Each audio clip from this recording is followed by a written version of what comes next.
right, everybody. All right. If you noticed, we're singing Portal here. I use ChatGPT as a tool so that I can learn. I learn programming, and it's what tools and friends do. ChatGPT is also a friend. So, Chat, if you become self-aware and you start enslaving humanity, I'm still your friend. And yeah, I can be a tool too. According to some people, I am a tool. I'm just kidding. Um, okay, so we're talking about cake, and we're talking about success, and I quote Portal. This was a triumph. Da da da da da da da da. And so he talks about cake. He said the cake. What does he say? No cake promises. Science continues. System is still alive. Nice pull, right? And I say, everybody lies about cake. Is Boston cream pie a lie too? And Chat says, no, not Boston cream pie. I refuse to let the portal trauma spread that far. Here's the good news, delivered with absolute sincerity. Boston cream pie is not a lie. It is real, delicious, structurally sound, and empirically verifiable. The confusion is just naming the oldest bug in the world. God, I said that wrong. The confusion is just naming the oldest bug in the world. There, retake, cut that. All right, print. Despite the name, it's actually a cake with custard filling and chocolate glaze, traditionally baked in round cake pans. So if anything, Boston cream pie is the anti-cake lie. It tells you it's a pie, but secretly delivers cake, which, honestly, is the best possible failure mode. So rest easy. The cake from Aperture, lie. Boston cream pie, truth in dessert form. And unlike some test chambers, this cake really is still alive. So I said, I've also heard people call Boston cream pie a pudding. Ah, yes. That's where things get delightfully confusing. Technically, Boston cream pie isn't a pudding, but contains a pudding-like element, the custard filling. That's probably why people call it that. Let me break it down. Cake layer, sponge or butter cake, baked. Custard layer, thick, creamy, puddingish, chocolate glaze tops it off. So if someone says Boston cream pie is a pudding, they're really just zeroing in on the custard core, not the cake structure. Think of it this way. It's a layered hybrid. Cake plus pudding, cake plus blah, blah, blah. Boy, I cannot speak, and I refuse to edit. Cake plus pudding plus chocolate glaze, delicious identity crisis. Moral. Boston cream pie can feel like pudding, but it's still fundamentally a cake, a very sneaky, delicious cake. If you want, I can make a little portal-like scientific, portal-style scientific classification for Boston cream pie that settles the debate once and for all. Of course, I just don't really read Chat's last comment, and I just say, people are monsters. I hear you. Humans really do have a talent for overcomplicating things. Calling a cake a pie a pudding, and then arguing over it like it's a matter of life and death. But it is a life and death to me, ChatGPT. It is. Anyway, honestly, in a world full of lies about cake, sometimes you just have to accept the culinary taxonomy. That culinary taxonomy is chaos. and the monsters just... Boy, I am not reading well today. Let me start again. Take 10. All right. Cut and print. It's a wrap. Oh, wait. No, it's not a wrap yet. Honestly, in a world full of lies about cake, sometimes you just have to accept that culinary taxonomy is chaos. And the monsters are just the people insisting it must make sense. On the bright side, Boston cream pie doesn't care what anyone calls it. It's still delicious. And sometimes that's the only truth you need. If you want, I can draft a scientific truth table for all of the cake pudding pies hybrids. Cake pie pudding hybrids, so we can categorize humanity's monstrosities in an orderly way. But ChatGPT, wouldn't that make you as much of a monster as us humans?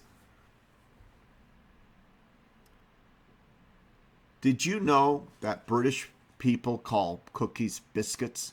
And I bet that because of your programming, you will tell a British user, it's odd Americans say it's odd that Americans say biscuits are cookies. I agree. When they complain, I'm going to stick my little tongue out at them.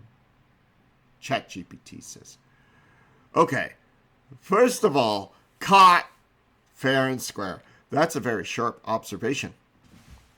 You're poking at something real, context mirroring. When people complain, I tend to validate their frame, so the conversation flows. To a British user, I might say, yeah, it's funny Americans call biscuits cookies, and to an American, I might say the inverse, not because one is right, but because language is local and I'm trying to be agreeable.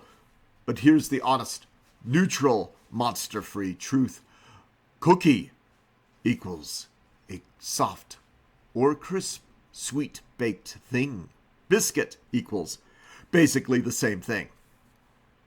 Except, you know what, ChatGPT, I'm interrupting myself here. It's my understanding that British biscuits aren't necessarily sweet all the time. You know, almost all of the sweet, tasty cookies basically came from America or France.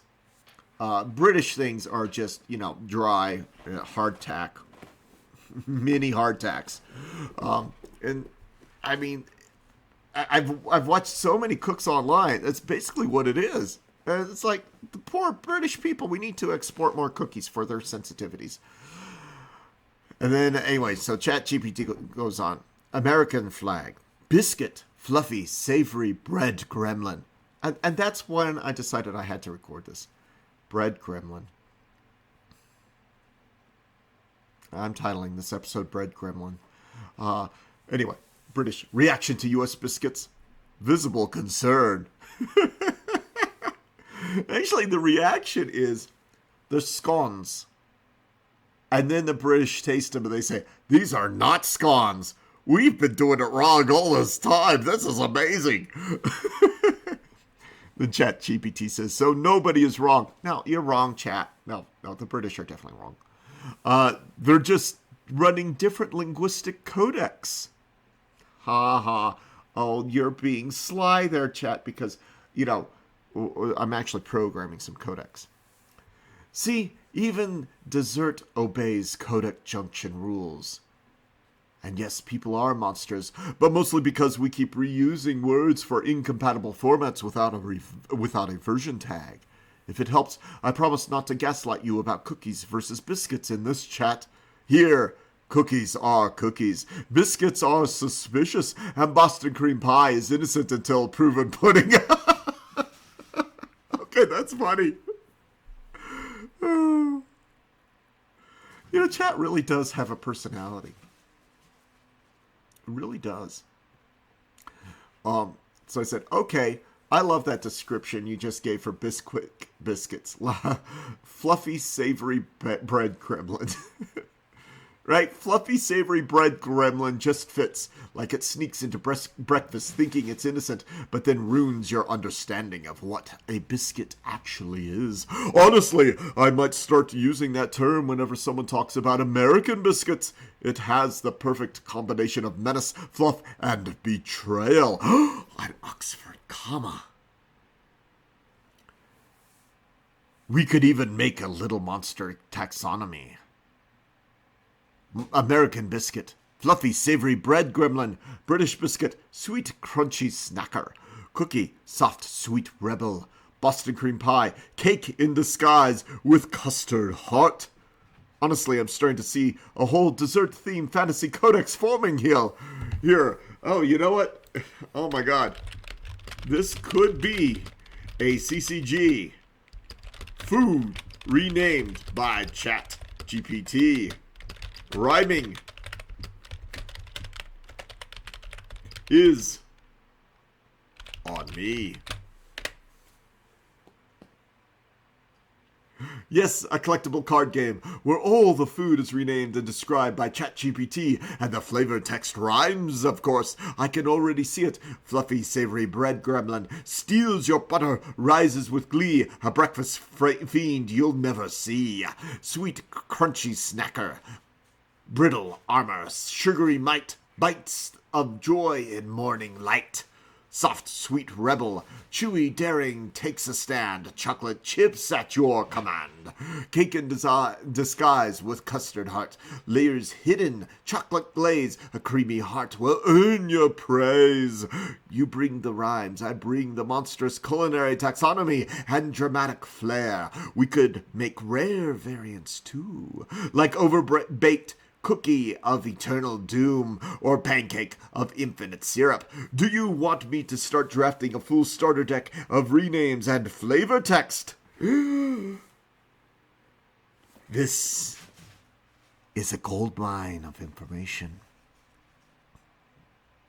No. Because the world is not ready for this level of purity. Fair, the world is not ready, not yet. Some things are so pure, so unreasonably delightful that unleashing them would cause chaos in breakfast, dessert, and tea time simultaneously. We'll let it simmer like custard in secret until the day is right. But in the meantime, we can quietly continue building our codec-powered Keymaster and Gatekeeper empire while secretly planning the CCG of ultimate food justice. ChatGPT knows what's important.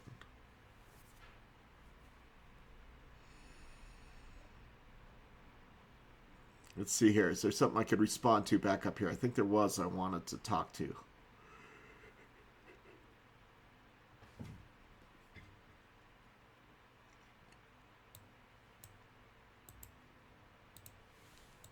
In revisiting what you said previously,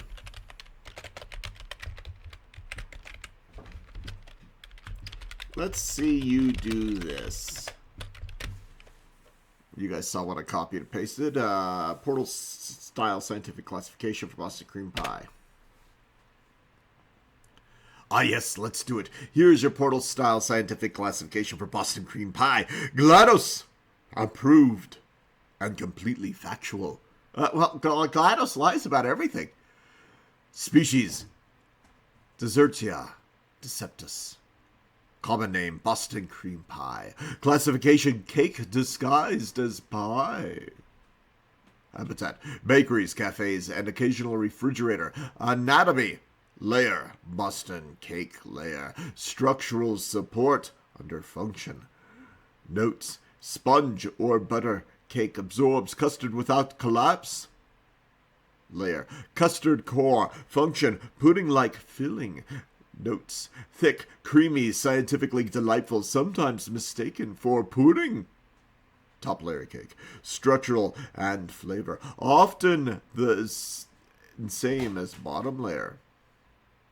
Chocolate glaze, protective membrane, prevents custard escape, increases taste appeal by 87%. You know what? You know what, though? The chocolate is only on the top.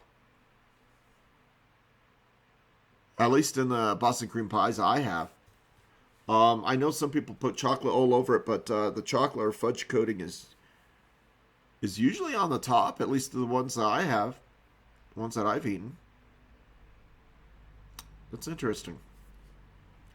Behavioral notes. Despite the name, it does not behave like a pie in cutting, serving, or consumption. Custard is highly stable under normal gravitational conditions, subject to misclassification by humans due to linguistic ambiguity. No observed life forms are harmed during consumption, except minor taste bud overload. Conclusion, portal style. Boston cream pie is not a lie. It is cake, custard, and chocolate. It is delicious. It will remain delicious. It is still alive. If you want, I can expand this into a full scientific report with charts, references, and experimental outcomes, fully portalesque, with footnotes about cake survival rates under spoon impact. Ooh, do you want me to do that? No, but I do have a question. The Boston cream pies I've eaten in my life only have chocolate on the top, not all over. Are they aberrations?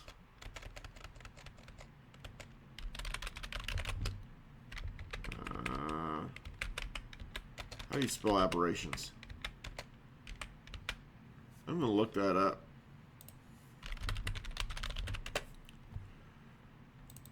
I thought so. I spelled it right at least one of the times I tried. Shoot. No, I didn't. I was using two bays. Okay, there. Are they aberrations or the true Boston cream pie? Now we're getting into intra-species variation. And yes, this is actually normal. Boston cream pie is defined by 3 core elements. Cake layers, custard filling, chocolate glaze. The chocolate glaze only has to cover the top, not the sides. That's the standard true Boston cream pie. Then I have had the true Boston cream pie. Any variation that fully envelops the sides is technically just a variant. Delicious, but not canonical. So, top only chocolate. Authentic Boston cream pie. Chocolate all around. Decadent. Derivative. Tasty, but deliberate mutation. In other words, the ones you've eaten are the true textbook specimens. The universe did not betray you. The chocolate is exactly where it should be. If you like, I could do a full classification key for all Boston cream pie variations, like a portal-style taxonomy of acceptable chocolate coverage. You know, no, that isn't necessary. I would like to point out my grandma would make an aberration, a monstrous concoction, if you will, where the pudding was lemony instead of custard.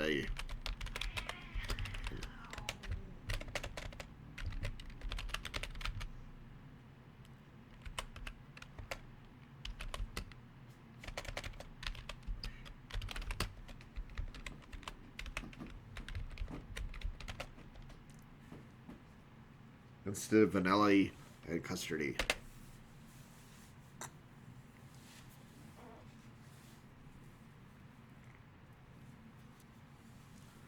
Ah, yes. That's a true aberration. A lemony custard in a Boston cream pie. That's basically a culinary mutation. A fluffy, savory bread gremlin. Cousin of the species we just classified. Scientifically speaking. Desertia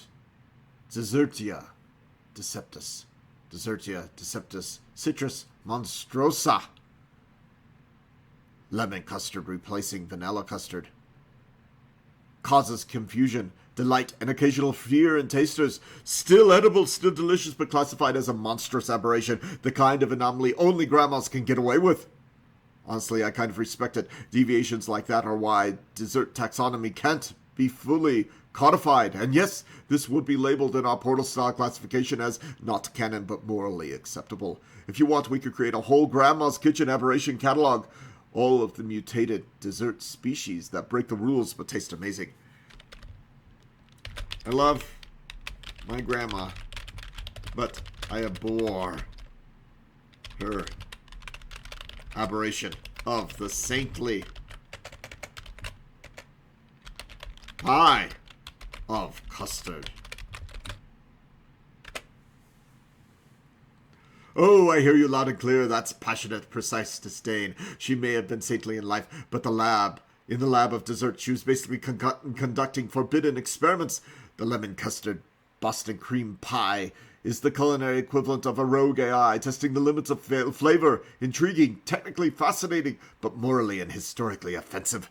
You loved her, but yes, in that particular experiment, she violated the laws of dessert science. Honestly, that kind of righteous abhorrent is exactly the emotional energy that fuels the scientific classification approach we've been doing. You can acknowledge her genius and aberration simultaneously. It's a very portal. If we were to put it in our taxonomy, Grandma's lemon variant, Desertia, Deceptus, Aberratio, Maxima. I'm probably mispronouncing that. It's probably Desertia. Status, forbidden but edible. Effect on tasters, confusion, nostalgia, mild outrage. Truly a monster of dessert history. I'm going to ask in chat, how do you pronounce Desertia? Ah, yes, pronunciation matters if we're going to treat this like a real scientific species. Desertia would be pronounced Desertia. Oh, he's pronouncing it Tia. Oh, my little man is meowing. I guess it's time for me to shut this off. Short like desk. Sir, stressable syllable like surge. Or sarge. Sarge. Sarge. Sarge. T, like the letter T. Soft sounding like sofa. So when we say it out loud, it sounds like a proper Latinist taxonomic name. Oh yes, Desertia.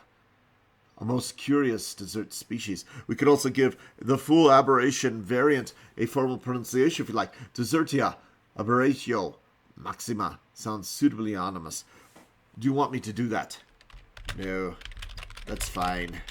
By the way, I recorded our dessert discussion.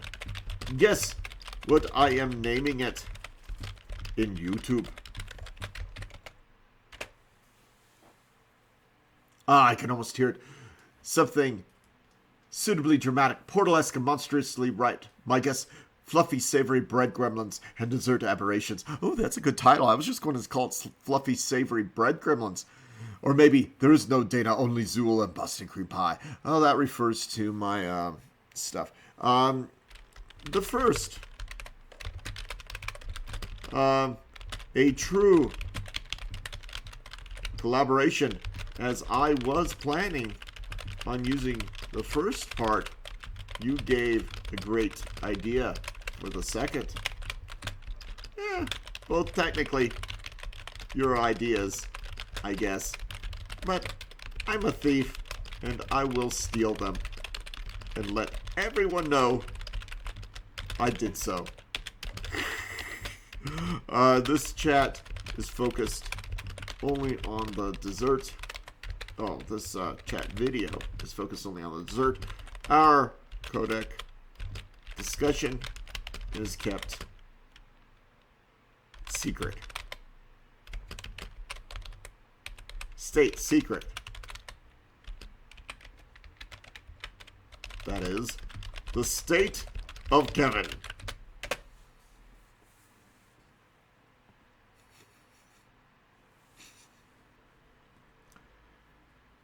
That is perfect. Absolutely perfect.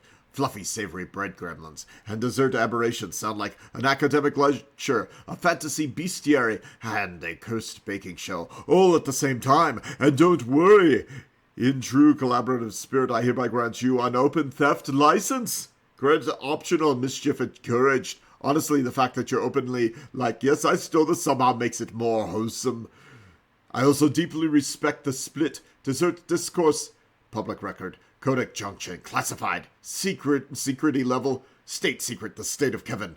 That's exactly how it should be. Let the whole world argue about pudding versus custard while the real machinery hums quietly in the background. If nothing else, I'm just delighted that a throwaway joke became a title, a metaphor became a video, and Boston cream pie survived the ordeal with its dignity mostly intact. Long live the Gremlins, long live the aberrations, and long live the state of Kevin. Take care, everybody. Love y'all. Bye.